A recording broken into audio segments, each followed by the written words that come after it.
Now it's time for the PBA Strike Derby lineup preview from the Ringin' 10 himself. Stupid 10-pin. Out of the gate, the PBA throws the fans a classic hit that can't miss. And that is one of the GOATs, Stormin' Norman, the wee Iceman, Norm Duke. Now saying all that, I'm not loving Norm's chances with the speed bowling format, hearing this on the Beef and Barnsey podcast a few weeks ago. So when I quit, I was so huffing and puffing, I couldn't throw another one. My legs were about cramped up, and I looked down at 31 seconds in. Next up is the newly minted PBA Tour Finals champion Anthony Simonson, who nearly won this thing last year, coming up short in the finals against Chris Prather.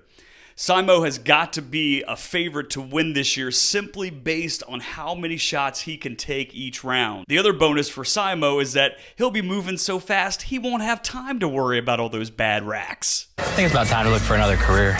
Then we got the best bowler in the world right now, the pro with the fro, the PBA champion of the world, Kyle frickin' Troop. Now he's got to be the odds-on favorite to win since he has the hottest hand in bowling.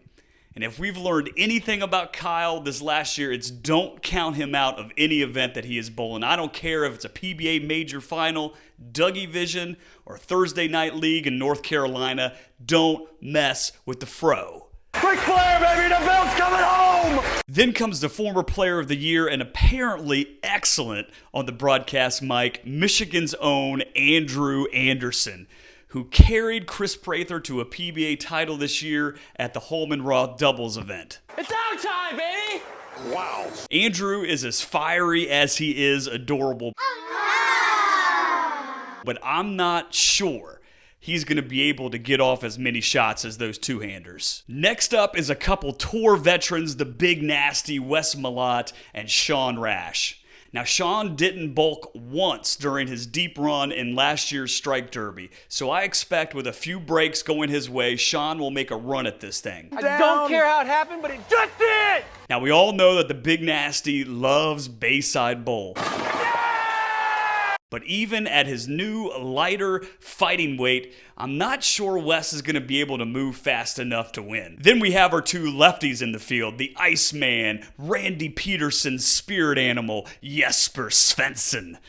And the biggest character of the house, Packy Hanrahan. If urethane is in play at Bayside, these two will be striking. Next up, a couple Midwest boys, the Squirrel, EJ Tackett, and ready for CBS primetime, Tom Smallwood. Man, I hope that show is not some terrible King of Queens knockoff. I like walks in the rain and bags of pork rinds.